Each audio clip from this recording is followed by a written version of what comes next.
just when you thought it was safe to go onto iTunes.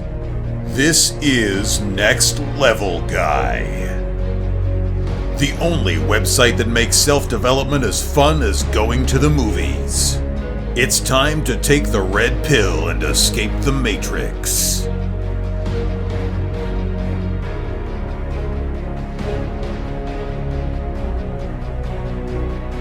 Hello and welcome to another episode of the Next Level Guy Show podcast with your host, Ian Dawson-Mackay. Next Level Guy is a men's interview, interest and improvement website where I interview the greats from all industries to help others better their lives. Listen to the experts in their respective fields being quizzed and learn something new. For today's episode, we're speaking to Coach Tom Davey. He's a BJJ coach, which stands for Brazilian Jiu-Jitsu, and he's also the owner of the Grappling Academy website. He's a Brazilian Jiu-Jitsu black belt, an MMA and shoot fighting coach, and he's the head instructor and owner of the South Coast BJJ and MMA Centre. He received his grading from world champion and coral belt jiu-jitsu professor Carlos Macedo. Coaching philosophy is a reflection of his gym's ethos, and he believes in a detailed and enjoyable learning environment. He's someone who I've greatly admired. His videos are awesome, and he's a fantastic coach. I'm delighted to have him on the show and rack his brain on how we can become the best at Brazilian Jiu-Jitsu that we possibly can. And it's felt like 10 minutes, and it lasted over an hour. I'm desperate to get him back on again and really get down to the nitty-gritty, but today's interview, I just wanted to introduce you to Coach Tom if you're just new to Jiu-Jitsu or you're planning to try it out. His videos are amazing. He's a really detailed coach. He makes it fun and enjoyable, and you learn so much and all the little details of the training, of the techniques. He explains really detailed concepts in such layman terms. He's a fantastic coach and somebody you have to check out and subscribe to him on YouTube. Watching his teachings will change your skill level and enjoyment of Brazilian Jiu-Jitsu forever. But before we get to the interview, as usual, we'll just give a quick word about our affiliates. I use the affiliates monies that I get in to help me promote and develop the show. Now, I've set up some amazing deals with some amazing companies. This allows me to get the usual special discount codes, special offers, listener exclusives, that sort of thing. Please go to www.nextlevelguy.com/affiliates for further information. Now, I'm using my Kindle almost every day. I got it from Amazon. I read ebooks when I travel, and I love films and the TV shows that you can get through Amazon Prime. Honestly, that's one of the best things I signed up for. The cognitive enhancer, Alpha Brain, is something that will get your brain flowing, and you'll find it'll run smoother and faster. It's been tested and in, I think it's double placebo tests, and it's been shown to be very effective. If you go into onit.com and you use the code name Next Level Guy, you'll get 10% off all your order. They have amazing deals there on things like barbells in the shape of superheroes. They have various apparel, special offers. They have supplements of all kind in nature. So whatever you want to fix, improve, enhance, they've got a supplement for it. If you want to go and show off the gains that you've got from going to the gym and working on like your legs and your ass, you need to get a pair of barbell apparel jeans. They're super soft, super comfy, and hug you in all the right places. If you use Next Level Guy, that's Next Level Guy, like onit.com's, and it's all one word, you'll get 10% off in the discount code section. For others, I'm particularly loving The Natural, which is the Pickup Guidance video course by RSD Max. He aims to help you become a natural woman. I also am rereading Ross Edgley's awesome new book, The World's Fittest Book. In this book, he discusses about his concepts and philosophies on how to become super fit no matter what you want to do and achieve your goals.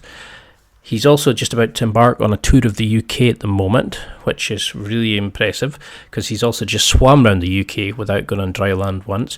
And in this tour, he's going to discuss about it. So use my Amazon link, get the book, and then go buy a ticket and go and see the man in person. It really will be an amazing show and something that you really need to check out if you're at all serious about becoming the greatest version of yourself, fitness-wise, if possible.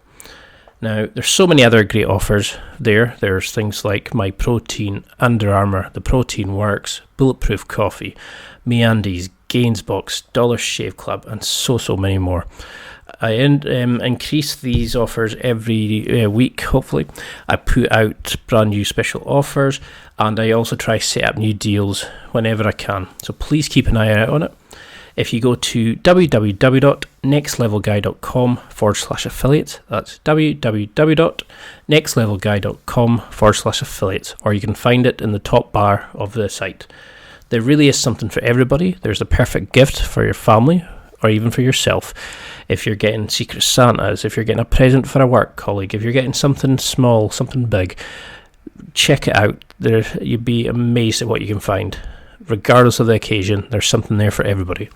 New deals and offers are added all the time, so please keep an eye on this page and use and share them as you want. Pass them out to friends, use them for anything and everything. All commissions are spent on improving the website and making the show as best as possible for you, the listeners, who I thoroughly appreciate you coming and listening.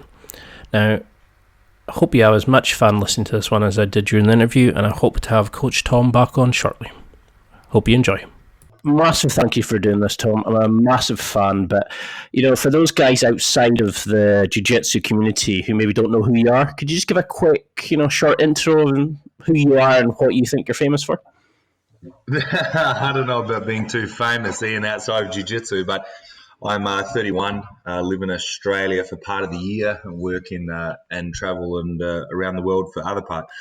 I've been doing Brazilian Jiu-Jitsu and other martial arts for all my life, but Brazilian Jiu-Jitsu sort of really stole my heart, and it was just something that I don't know. I started doing 5, 6, 7 hours a day just on that one thing a long time ago, and then you sort of wake up 10, 15 years later and you kind of realize that you've maybe learned as much as anyone else out there. I mean, obviously there's plenty of people out there that are better grapplers or would know more than me and have much more wisdom, etc. But certainly it added up quick.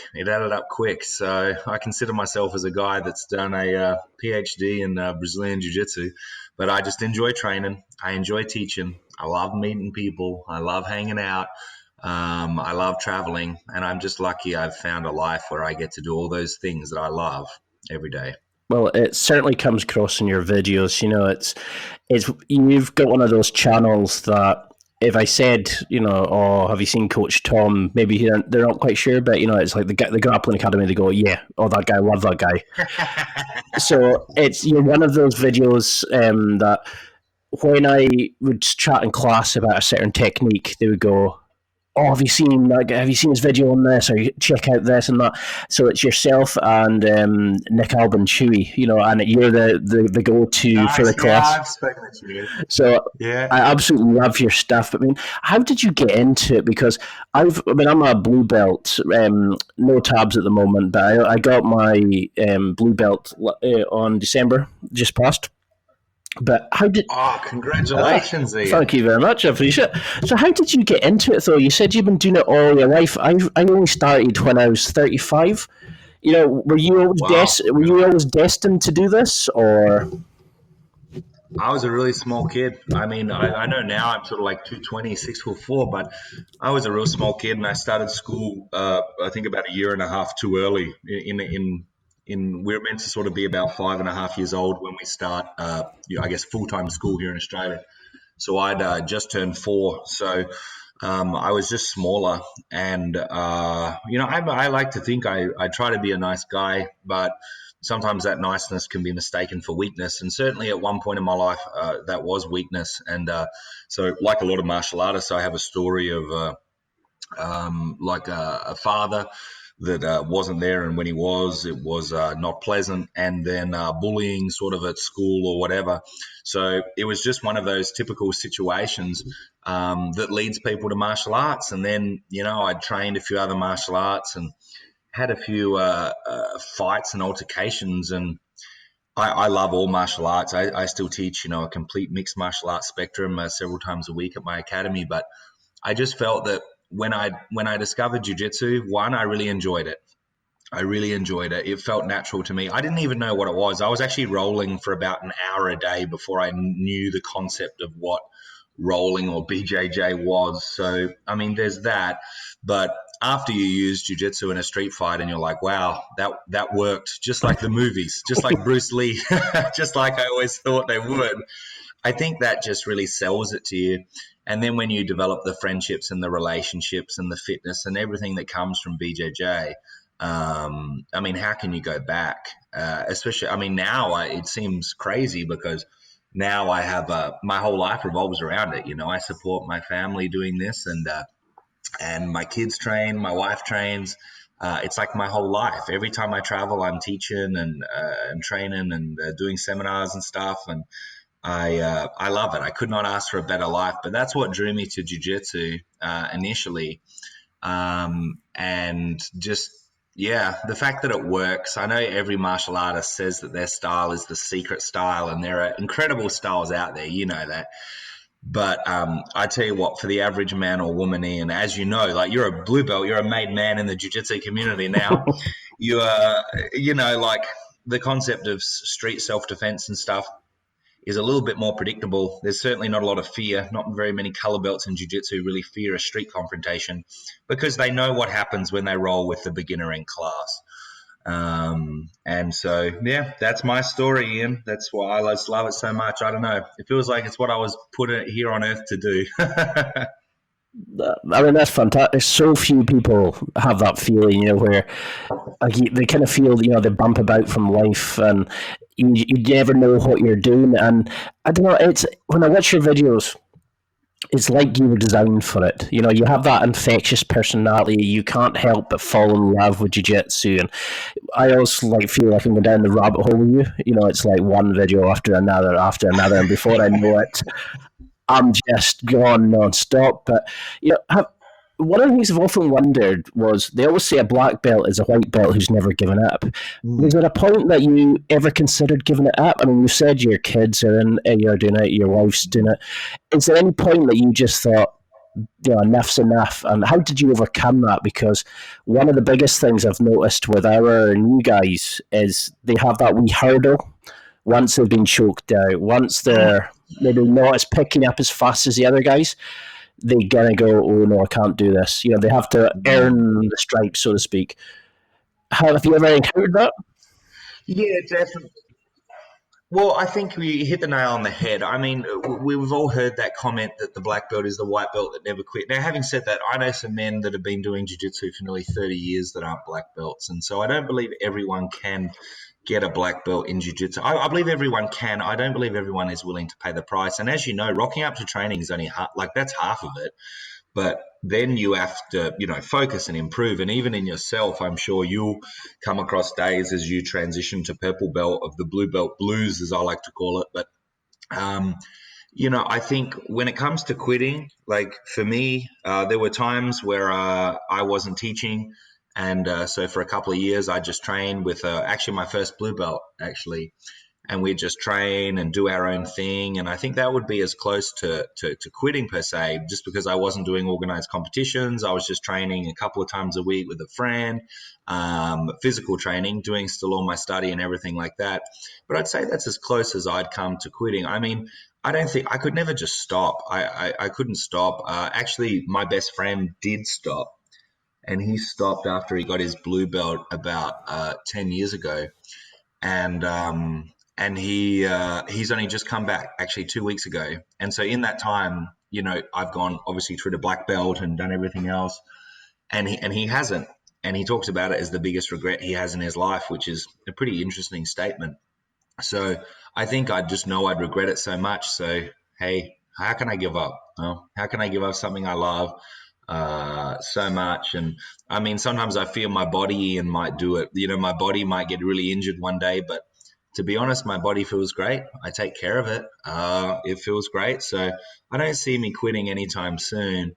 Whether I'm going to be able to roll for like a couple hours every day in the future, I don't know. That might have to tone down a little bit as I get into maybe my 50s, 60s, etc. But for the next 20 years, no way. I'm here to play. Oh, that's a scary thought for anybody competing against you. Yeah, I mean, well, I started in November a year ago, and there was a bunch of us that started, and we all.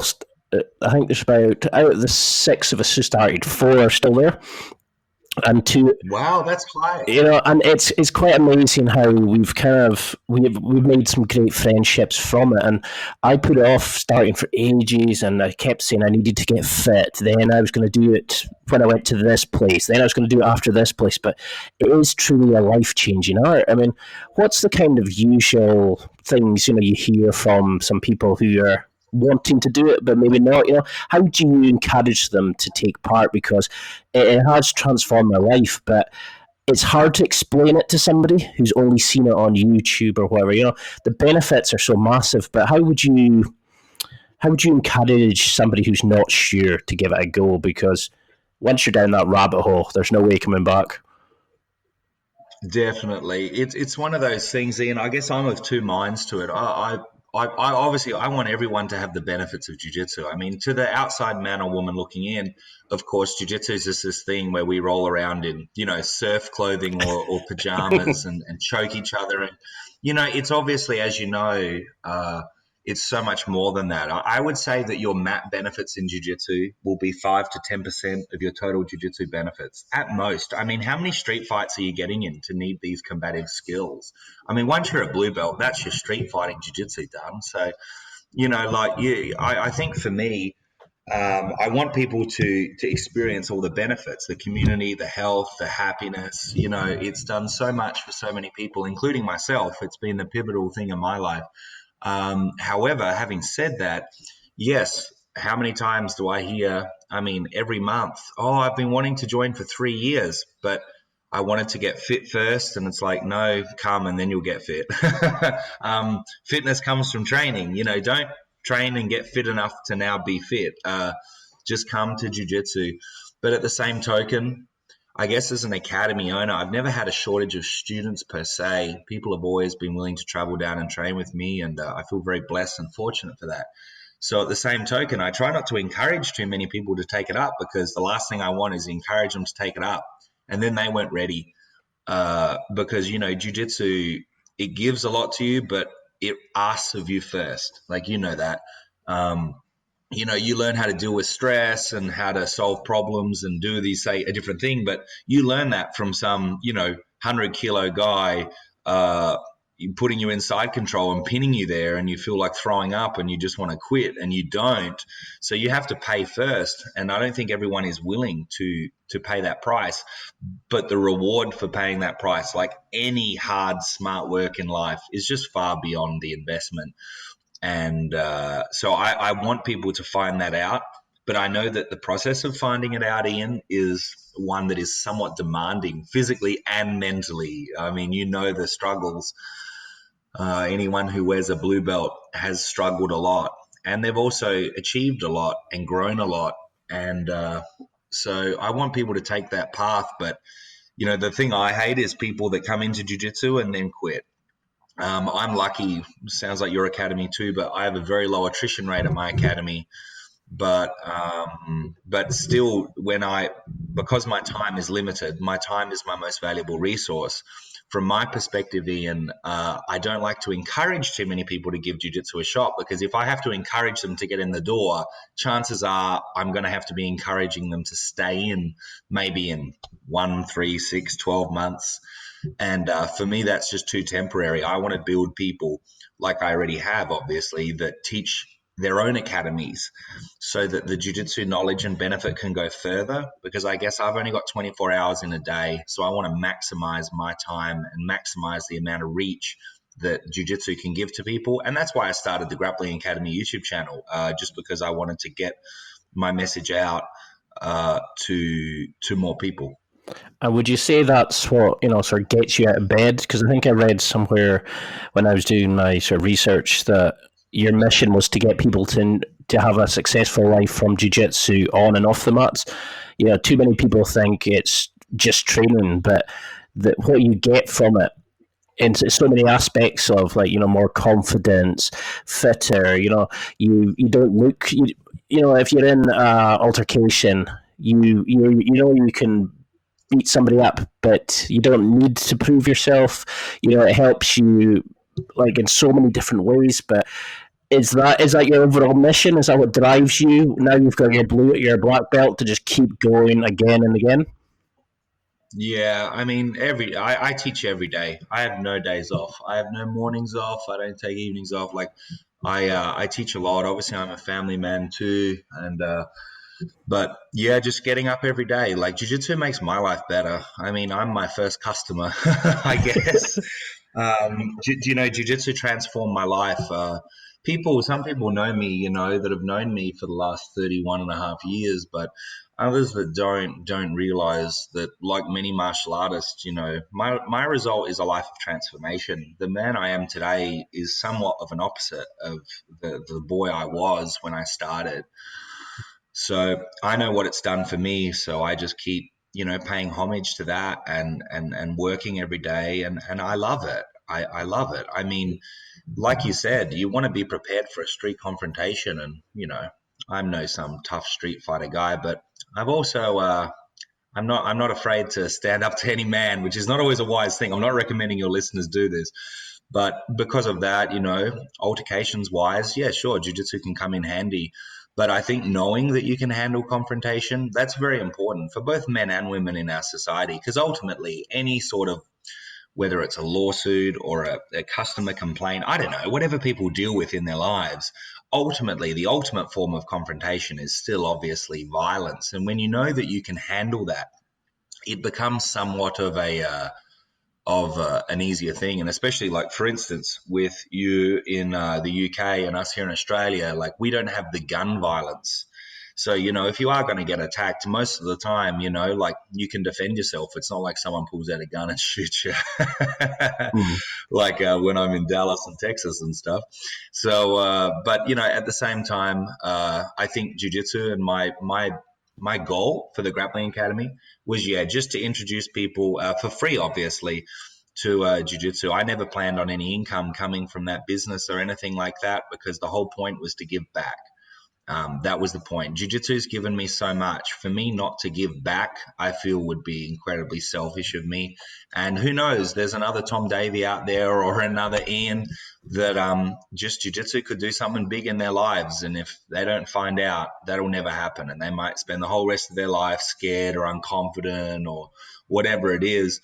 And in reality, all they had to do was rock up and put on a pair of pajamas and wrestle someone. So have you seen, like, a major transformation like that?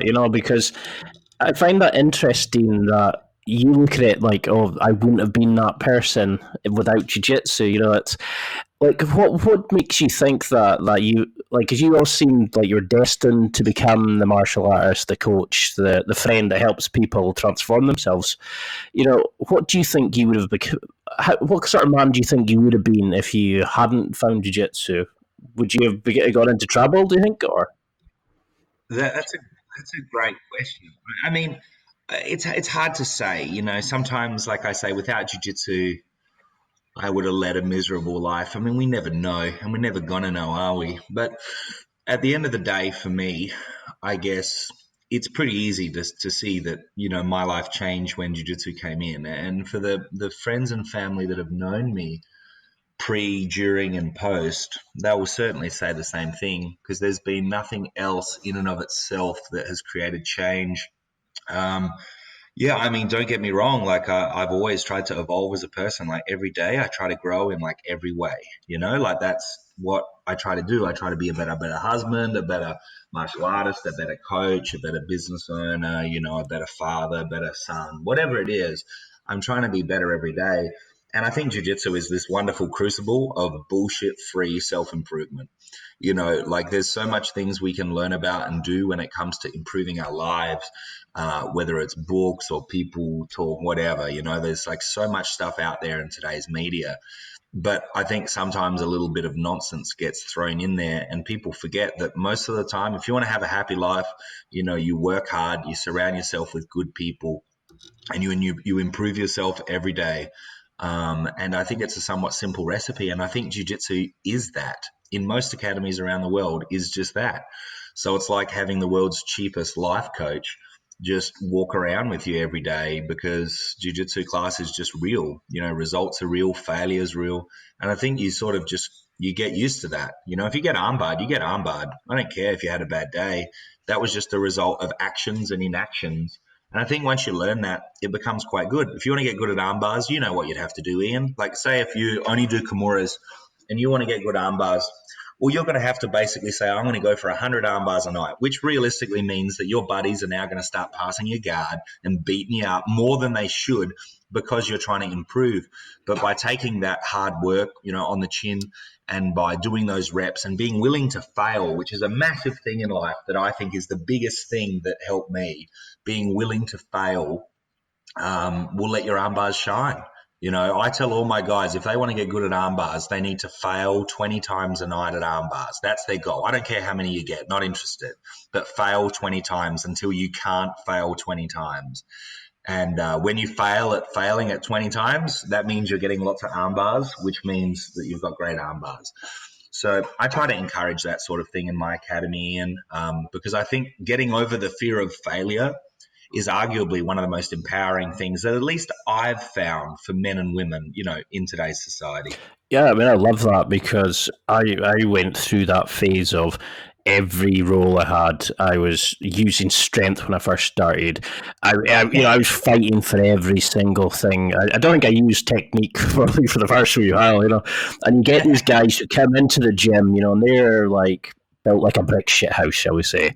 And this little girl is spinning around, and she's trapping them, or this smaller guy is holding them down because he knows technique and leverage points and tempo and all this kind of stuff. So how do you train that into somebody? Because I struggled with that for ages. How do you learn to let go of the ego and become that student who absorbs it, who learns, who wants to make mistakes? Even now I find a lot of like roles, we go to win and we don't make mistakes. So how do you just switch that off and just help develop your jiu-jitsu by learning to make mistakes? Well, I think it's a thing we all have to face and challenge, and grow in and of ourselves of it. I don't know if I have a way that works for everyone, but one thing that I do encourage sometimes, especially when it comes to separating like winning in the academy from learning, I try to be pretty strict with that. Like when you walk into my gym, I've got that sign. It's up in heaps of gyms. It's an old thing on a lot of the jiu-jitsu gyms that says like, leave your ego at the door, for this is a place of learning. And I do mean that. That's why the sign's up. And sometimes I'll just encourage guys to maybe do a competition, because competition's not for everybody, but I think the growth of competition is for everybody. Don't compete for results. That's pretty stupid. It's a 50-50 thing at best. So don't get too excited about results. But just by competing, you've now created an arena of combat, which makes your training floor, which if you don't compete is your arena of combat. You now focus on learning in the academy because you've got a combat arena. So this is your training arena. So I find that, some of the guys in my academy that have to use their skills perhaps for their profession or that compete, they can separate it better because they've got a proving ground. They've got something that they get to test and fight. So when they come to the academy, it's about learning. But at the same time, Ian, I've seen jiu-jitsu journeys damaged. No one talks about this because the fact is instructors want students that don't go hard. They're not going to injure people. They're going to rock up. They're not going to burn out, that they want these nice guys training. But at the same token, there is some truth to saying that if you don't have any ego on the line, then maybe you won't perform to your greatest potential. And dare I quote a quote from someone who's not well liked at the moment, and I'm not quoting this for political reasons, obviously. I live in Australia, for God's sake. But Donald Trump had an interesting quote, and I often say this to people because it riles people up, but I actually think there's some truth to it. And he wrote in a book that if you show me someone with no ego, I'll show you a total loser. And I thought that was a really interesting comment because unfortunately I've found somewhat it to be true. Men that are, or women, controlled by ego will ruin your life. I think I've even been there in my life for sure, 110%.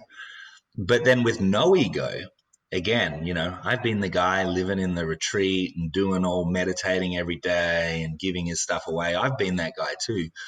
And I will say that I felt like I shortchanged myself during that era of my life, in both eras, being ego maniacal and ego aversive, I guess.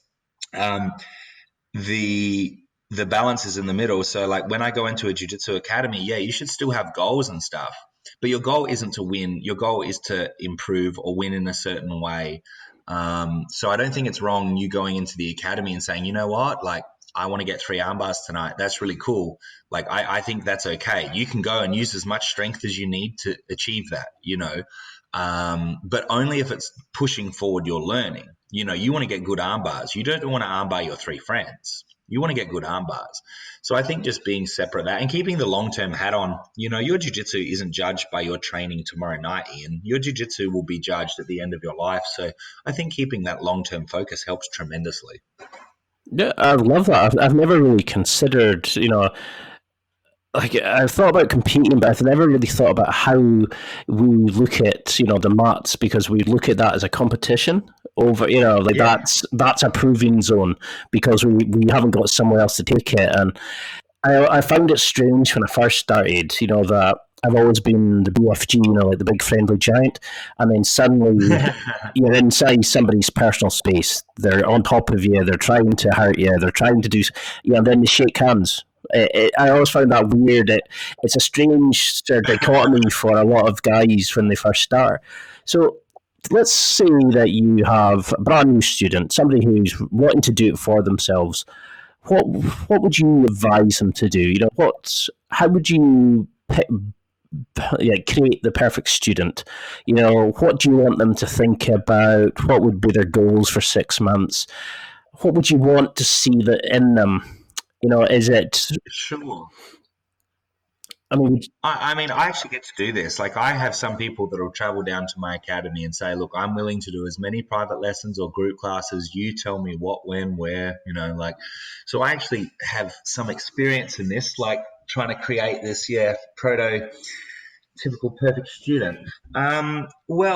Obviously the quantity of training is always going to help. If I was to create a perfect student, I would say the more the better, up to the point where too much is too much. So I've seen, I won't mention his name, he's a nice guy, but actually one of my current students first came to me years ago and he was training like 7 days a week, and I'm like, it's too much, man. This is too much. It's either going to be too much for your body or your relationship or your work. Like seems too much, And of course, that's what happened, and he had to actually leave jiu-jitsu. And I was just telling him, just do 2 times a week, just 2-3 times a week is fine, man. Just do that. But he wanted to do more, and he got great results, but got burnt out. So I'm very conscious of that. The idea that you can, for instance, train with weights in ways that create fantastic short-term gain, but create, long-term pain and weakness in many ways. I believe jiu-jitsu is the same. I think there's a great I think the concept of slow starters can be fast finishers is true in jiu-jitsu. So I like to encourage people when they start, I have a syllabus, like a white to blue belt syllabus. I encourage people to focus on that because at the end of the day, I'm not building you as a grappler yet. I'm building the foundation for you as a grappler. For me, you as a grappler will only really start to evolve like the unique parts of your jiu-jitsu when you're a blue belt. That's personally what I believe. Like I believe the white to blue is a foundation phase, and then blue up is now this is like jiu-jitsu, right? This is now about you. So for a student, sometimes if they can get private lessons, well, that's obviously going to drastically increase their uptake of information, but that is expensive, no matter where you go. I try to keep my rates as cheap as I can, but even still, it's still expensive. And so that's not for everybody. But I would just say someone who has goals and someone who improves every session. So every time you roll, just know what you're going to do differently next time. That's every roll, not every night of rolling, every roll. So every roll, you roll with me and you tap me out with an armbar. Well, I'm going to get a drink and I'm going to say, all right, I got to keep my elbows in close to my sides and rotate when I see his hips move. I'm not going to, I'm going to prevent that armbar next time. Then I roll with your mate, and then I tap him with a cross choke, but he rolled me off at the end. So I'm like, okay, well, I like the cross choke, but I've got to keep my knees wider. Like every roll, I'm going to change something. And I think that is the biggest secret for constant progress, is you need to constantly progress. Rocking up to training and repeating the same old thing isn't going to do it, because you'll get a little bit better, but you're getting a little bit older, a little bit more injured. It kind of comes out in the wash. Whereas if you improve every roll, win or lose, that's how you get really good fast. And I've been lucky. I've spent time around a lot of world champions, and one of the interesting things, I remember speaking to the wife of a really well-known guy, and she said his secret is he never makes the same mistake twice. And I've heard that several times out of the mouths of world champions, just saying, I just don't make the same mistake twice. I remember seeing a world champion get tapped on a mat, and I won't mention his name for obvious reasons, because it was someone who he should have killed, but it was kind of a tricky submission. It's actually a favorite of mine. But he got caught out by a guy that he would have killed, like one of his training partners. And it blew me away, because I'm like, this guy shouldn't be tapped by any human being. But he's like, well, yep, that just wasn't aware of that and won't be letting that happen again. And then he just destroyed a whole bunch of black belts in a tournament after that. And I loved that. I loved seeing his vulnerability and him just saying, you know what, I'm not going to let that happen again. And yeah, that taught me a lot. And so that's what I would say to students, just learn something every roll, every night, every day, and just try to get 1% better. 1% better. That's all. Just 1% better every day, and you'll be a beast. I love that, because I just went down the wrong way of everything was a fight. It was almost like a proof of your masculinity, that if you won, you were better than the other guy. Whereas now I've always been the guy that helps other people, like try to explain a concept rather than a technique. Maybe they don't get to like why shrimping or the movement, like our coach, Professor Ricky Gillian, is always mentioning about, you can overcomplicate it. If you try to teach a new person all these techniques and hold the leg here and staple and then spin here, people don't understand that. But if you say to them, push the leg down and step over it, they go, right, okay, that makes sense. But was that the kind of change to your skill development that gave you the biggest boost? Was it a case of you looking and going, okay, I'm going to go for 1% each roll? Was that the thing that gave you the biggest return for your back, sort of thing? Yeah, I definitely think so. Like honing down, Ian, I mean, there's one thing I just realized, like I've just been fortunate that, due to my life circumstances and a few things like that, I guess I've been able to travel and train with so many amazing men and women around this planet. And, I try to pick something up from everybody, just like I'm sure you probably do with your encounters with other people too. And I think for me, just realizing that it's all about the little details. Like, I know you hear this talk about, and they use this term invisible jiu-jitsu. Well, first of all, it's not invisible. It's just hard to see. And you just need to go. I mean, I believe a world-class black belt, say, let's take Roger Gracie's cross choke. I don't believe it's 10 times better than a normal person's cross choke. In fact, I only believe it's about 5% better. But that 5% is the 5% you're fighting for. Like at a high level, that's everything. It's just in small fractions of percentages. And so I think when you really start honing down on things, what I call diving deep, as opposed to going broad with a wide array of techniques, by going deep, I believe you can use that technique not only to make it incredibly sharp, because you need incredibly sharp weapons at black belt competition level eventually, but more so that you use a technique to learn about those principles. So for instance, you spoke about this concept of, from what you said, like push the leg down, step over. Say you're doing a Sao Paulo pass, doesn't matter. But you can use one pass, one choke, one sweep, one armbar, it doesn't matter. One technique, and then you can learn all the principles of it. So if you take a cross choke, you can learn about levers and fulcrums. You can learn about wedges. You can learn about like anticipating problems and trapping their problems. You can look about hedging your bets for your next submission if you're rolled off. You can learn so much. So I think once people get their basic syllabus and stuff like that down, which, sometimes takes a couple of years and it's their blue belt when that's marked, then it's time to go on to your own journey. And I really think jiu-jitsu does need to be yours, like especially post blue belt. I mean, you're not really qualified to make stuff up at white belt.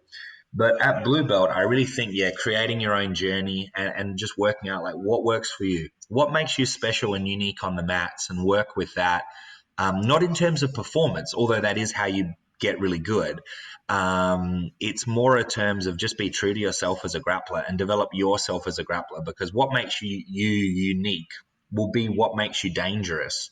And I can tell you for a fact that nearly every world champ or extremely high-level grappler, not of which are all world champs. The best grapplers in the world aren't necessarily the world champions. That's an unfortunately true fact. That they all have something really unique. If you take a world champion or someone like that and you look at them, and I try to as a coach, because, I still fight and compete at worlds and do all this stuff. But, obviously I'm a coach. I'm a coach that competes, not a competitor that coaches. It's very different. So as a coach that competes, when I look at like high-level champions and things like that, I'm obviously trying to look at the things they do, because I know if I can get my students to think the way they think and do what they do, how they do it, that means they're going to achieve the same results. But then you sort of realize that they're all doing their unique stuff and they're all uniquely talented. You take any world champion and you go, well, this guy didn't look like much. Think again. Like I was talking to Higan Machado about BJ Penn, and he's like, that guy is freakishly flexible and freakishly strong for his size. And you think it's not that case, but it is that case. He said to me when like BJ was like a blue belt, I think, he was tapping out like the black belts at the academy in Brazil or whatever where we're at, And that's just crazy. He looks like a guy that isn't an athlete, but people talk about his phenomenal athleticism. He's very strong, very flexible, and obviously extremely talented. And so I think finding those things, like what makes you special? Is it that you're smarter than others? Well, that means you'll be able to link combinations. Are you more flexible? Well, that means you'll be better at making certain submissions work and getting into position. And I think, discovering the you and what makes you unique helps you to develop your jiu-jitsu and make your jiu-jitsu unique. Because at the end of the day, if you're still doing the same jiu-jitsu that everyone else is doing at a high level, good luck. You really need to be doing special things and doing things in ways that people aren't doing. Otherwise, you're going to get the same results as everyone else has got. Yeah, I was just sitting nodding the whole way through that, because I tried to be like my friend who's half my size. He's 23. He does lapel guards and he's agile and he spins. He does all this kind of stuff. Whereas I was a big boy, like I was a fat git, and I found that pressure passing, when I discovered it, I think it was actually one of your videos, I was like, oh my god, this suits me down to T. And then I go outside control, and because of the way I was passing and really pushing down on people, really driving through and all that, they would leave an arm out. And then I found, it's perfect for a key lock, or it's a Kimura. And then I was, submitting purple belts, and I was going, what's going on here? This is not right. And I'd also ask, did you give me that? Because I wouldn't believe I could do that. But I see what you mean about it's your own individual journey, and do you think that's where blue belts or people who maybe a couple of tabs on their white belt are going wrong?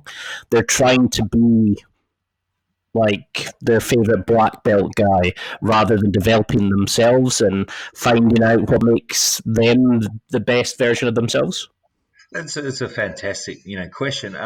I think emulation is important. I think modeling, as I prefer to use the nomenclature modeling, but I think modeling is very important. I think humans, that's how we learn most of what we do. Like, let's just take out the last 30 years of our lives. Let's look at when we were children. We learned most of our verbal and non-verbal communication, how to walk and everything else like that, via modeling.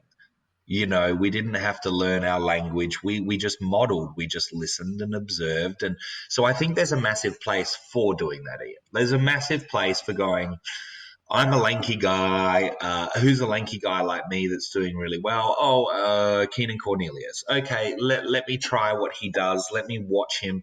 And so I am a big believer in getting people to watch high-level people because I believe they learn a lot by watching. I mean, we learn how to walk and stuff like that. So what makes you think we can't learn how to choke someone like that too? We just tend to turn that off as adults. But I think in terms of white belts, yeah, like hitting barambolos and stuff like that, it's cool, but is it really developing you as an athlete? And I think that's the biggest thing. Like I said, as a white belt, I'm not trying to make you into a jiu-jitsu outstanding grappler just yet. I'm trying to develop you so I can do that. Now, don't get me wrong, my white belts do fantastic in competition, as do the other belts, but at the end of the day, I prefer to stick them to stick to a syllabus when they're white belts. Now, if they really like I got one of my white belts, like he loves the meows and stuff. And so, he loves doing barambolos and, playing inverted reverse de la Hiva and stuff, which is awesome. I like those moves too, but it's just a part of the game. And he probably damaged himself a little bit early doing that, not having enough pressure, not having enough, hip movement, because he was too busy turning upside down all the time. He never sort of just hip escaped and, he never sort of played close guard. He never developed attacks because he was too busy baramboloing. So it sort of harmed him in a way. But if that's what he finds fun, I mean, who am I to judge what should or shouldn't be done on a mat? I mean, ultimately, jiu-jitsu is an unnecessary task for most of us. It's a luxury. So who am I to say, what kind of Ferrari you should buy? And that's what jiu-jitsu is at the end of the day. But in terms of as a white belt, I think by just doing the basic stuff and learning it the old-fashioned way, I think that gives you the biggest personal growth. I think if you're a lanky guy and you run down the triangle path too quick or something like that, you lose the discipline. You lose the hip movement. And then when you're against better guys, it just won't work. So I try to encourage all my white belts to just be good all-rounders. And then once they're blue belts, start to specialize.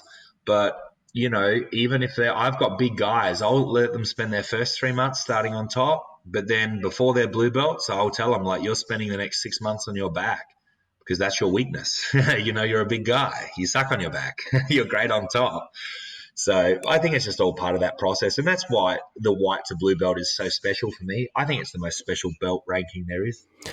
Because I'm going through that just now where my coach is saying to me, I do quite a few personal training sessions with him, and he's saying, right, from now on, I want you to start every row on your back. Instead of being the guy that takes him down and drives forward and does all this kind of stuff, pull them into guard and then work off your back. Just get used to it, because once you understand how to defend the attacks and guard passing, you'll then become a better guard passer because you'll understand it from both points of view. Because I was in danger of being too good a guard passer and not understanding how to defend it as such. I mean, I know we're coming up to our time limit just now, and I haven't even started my questions on skill development and business and stuff like that, but I know that you're a father, you've got other commitments, you're running the business. For those guys that are listening who, are maybe struggling just now, they've got kids, they've got other commitments that are maybe taking over and they're not enjoying jiu-jitsu as much, how can they stay in the fight? How can they just keep going? What advice would you give to somebody who's maybe, thinking, I don't know if I can keep doing this. Why do you think people fall out of love with it? Because it's changed my life. I can't understand it, but if you've been doing it for year in, year out, kids, other commitments, is there a way to keep the enjoyment there, no matter what stage you're at? I mean, I think so. I mean, everybody's different, but you just described like a million people in jiu-jitsu right now. It's a pretty big sector of people like that, and I think so I know I can just speak from my students' perspective. So all right, I'll just pull out like a purple belt or a blue belt of mine or something, and here's a guy, he's got a few kids, he works a hard physical job, he's had niggling injuries since he was 15 years old from his days playing soccer or something like that, and now he's pressed for time, he's not sure it can go on, blah blah blah. That is the guy that needs jiu-jitsu. The guy that has all those other commitments, that's having his time taken, who's always flat chat with his other responsibilities, that is the man that needs jiu-jitsu. Not the person who's retired, who does nothing all day. Like, that life can be good anyway. You know, people that don't have their own time, that are so busy working or looking after family, friends, whatever, they're the people that need jiu-jitsu. And sometimes I'll have a candid conversation with a student, and like something I'll do with my students, for instance, if a student of mine is like on a membership, like I don't do any lock-in membership stuff. I do no lock-in contracts with my membership. If they express that they want to leave, I'll like cancel their payment, and I'll say, all right, I've stopped your membership. You can train for the next month for free because I want you to stay in. And I try to communicate to them to the fact that if they're contemplating quitting, then probably quitting is the worst thing that you could do right now, because you've basically told life, told me, told yourself that, you know, you're lacking that discipline to last something out and that you achieve the black belt, whatever they want. So definitely don't quit now. You need practice sticking at hard things. You need practice. You need your time. So ironically, I find that some of the people that leave jiu-jitsu were the ones that needed jiu-jitsu the most. And we've all heard that saying, jiu-jitsu is for everyone. And I agree. But I also would second that with a second sentence saying, but not everyone is for jiu-jitsu. I mean, at the end of the day, everyone in this whole world basically knows how to have more money than they need to have and more health and fitness than they need to have. Just to pick two things that people want but they seem to struggle with. They are very easy things to do. You could say money is simply obviously income minus expenses. So you try to live below your means and then increase your means and just save 5%, 10%. And by the time you're, you know, in your 30s or 40s, you're going to be like nearly retiring. And so that's easy per se. Now, that's easy in theory, not in practice. Otherwise, the world wouldn't be in such big debt. But same thing with obesity and overweight, you know, like, hey, don't get me wrong, even I've been overweight in times in my life, you know, before doing this full time.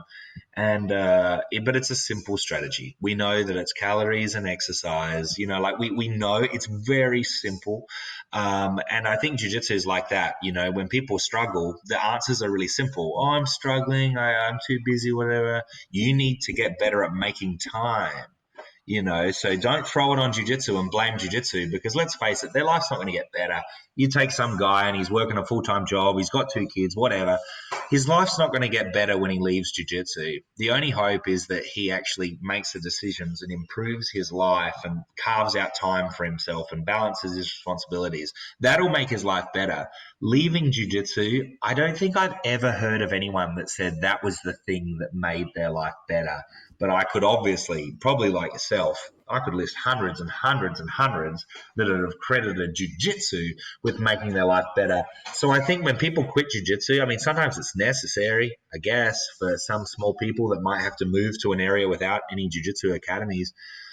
But I think quitting something that's hard, that's making you a better person and making you happy and things like that, like, that's not a step towards success.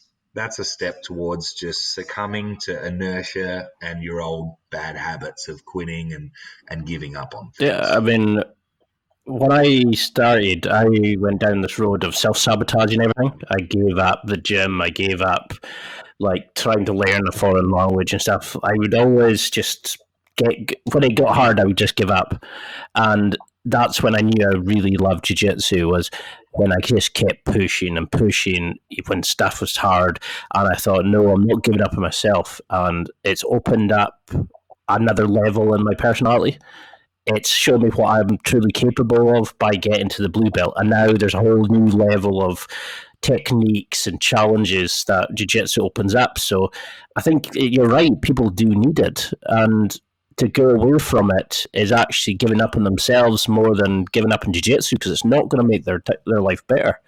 And I think that's maybe a message that we need to get out there more. It's like jiu-jitsu is life-changing, but it can be easy to think that's the problem. You know, like your injuries, you're struggling, you're rolling, the black eyes, sometimes the bruises. That's the bit that makes that's the fun bit of it. You know, I've got guys who come to the gym and they live for it. You know, you can see it in their eyes. They're so excited. When I'm going through the blue belt blues at the moment, you know, I was struggling for a few days there to kind of get back into it, and it just switches back on, and it's completely made me. You know, I think about it the whole time. I'm thinking about like how to shrimp better. I'm looking at techniques. You know, I've lost so much weight. My parents have said like what a difference is in my just the way I look at life and how I do different things. It's something that I think we all have to sort of compete against ourselves. You know, the grey matter between our ears. Well, I know we're coming up to our time limit. I'm delighted to have you on. There's so many things I really want to have you on again, and we can go into deeper stuff. But I'd love that, Ian. I've had a great time this morning, and I know it's evening for you over there in London, but I've had a great time, and I'd love to chat with you again. I know it feels like it's been nearly an hour, and we've just sort of started chatting. It just feels like this is why I know when I have great interviews like this, it feels like I've literally just started, and I'm like, "What do you mean 45 minutes? What do you mean an hour?" You know, it comes an hour, and that you're the type of guy that I know that if we sat down and had a pint, we would be sitting chatting about kids and outlook and all. You know, you've just got that personality that people can't help not listen to, and you know, ask you and just absorb what you're saying, and you can feel the passion in everything you do. So what do you want people listening to take from this? You know, what would you like their take home message from this to be? I mean, I think the biggest decision you can make, I can only really speak of this from a masculine's perspective, I suppose, but men and women, you know, if you're listening to this, just no bullshit excuses. If you've got an idea of who you want to be, the guy or girl you want to be, go out and do it. Do the things you need to do. Be the person you need to be. Take the risks you need to take. Accept the losses. Accept anything along the way, and just don't let anything stand in your way of being the person you want to be. You know, like just do it. If it takes you that long, it takes you that long. If you're some bullied kid and you want to be some badass mother flipping black belt pro MMA fighter, just go do it. Just go do it. Don't fake it. Just do the work. Work out what you need to do to be the man or woman you want to be, and just go do it. Because your life's ticking by. You're dying every second. So if you're not achieving that goal you like, you know, you're dying every second. If you're moving towards that goal you want and you're living the life that you're proud of, like you're being the hero, you know, that you're proud of, like you're being the character that you actually want to be, that's living. So I would just leave that. You know, I wish someone told me that when I was 5. I had great mentors in my high school years, and I was very lucky to have some mentors, but they taught me a lot of things, but I wish someone said that to me. I wish someone just sat me down and said, who do you want to fucking be? Who do you want to fucking be? Like, who do you want? What do you want to do? Like, not about what you want or anything else. Like, who do you want to be? What kind of man do you want to be? What do you want your children to remember you for? Go and be that person now. And I think that's something that I've always done in my life. And I hope other guys and girls can do that too. I absolutely love that. I couldn't say anything better. You know, I think you've hit the nail on the head there. We forget that life is finite. You know, it's ticking away every second. And who do we want to be? Rather than being this like a twat like the Kardashians, you know, who do we actually want to be in life? And I think that's the thing. Jiu-Jitsu is really helping me discover who I can truly be in life, and that's why I'm so grateful for finding it, and for, like yourself, you know, Chewy, and getting to interview guys like you who are opening up all these avenues in life. And that's the biggest compliment I can give to you guys, is you're helping so many people get better and become better men from it. And, you know, you should be really proud of what you're doing. I would love to go again, talk about like how to become a better fighter, etc. But I know you've got to shoot off just now. So can you just give a quick update on how people can keep in touch, your projects? You know, how can we find out the channel, train with you, that sort of thing? No worries. That's easy. Look, I can't wait to speak to you again, Ian. I thank you for your time. I had a lot of fun this morning. I would say, the Grappling Academy, just youtube.com/the Grappling Academy. I don't know. That's probably not the actual URL, but the Grappling Academy channel, the grapplingacademy.com is my website. Obviously, I'm on Facebook, Instagram. My handle thing is Smiley Tombo. Facebook is just Tom Davey. I love meeting new people, and I hope we do get to share a pint in London or something sometime. For those in the US, I've got a few seminars, Florida, Louisiana, Dallas. I think they're the only states I'm doing for my February, March trips. I've got some competing coming up, Jiu-Jitsu World League in Dallas in February, and then the Houston International Open in March. I'll be back for Worlds. So, yeah, feel free, guys. Reach out, and I look forward to meeting some of you guys, and I look forward to chatting with you, Ian, soon. You're doing an awesome thing for the community, and I really appreciate the time. Thank you very much. Well, we'll get something going, and we'll go into the stuff a bit deeper, and we'll make some awesome students from it. So I can't thank you enough for your time today, and we'll talk soon in the future. Hey, sounds awesome, Ian. Thank you so much for your time. Have a great day. That's it for another week. Thanks for listening. Absorb it, practice it, use it. Until next time, keep trying to hit that next level in your life.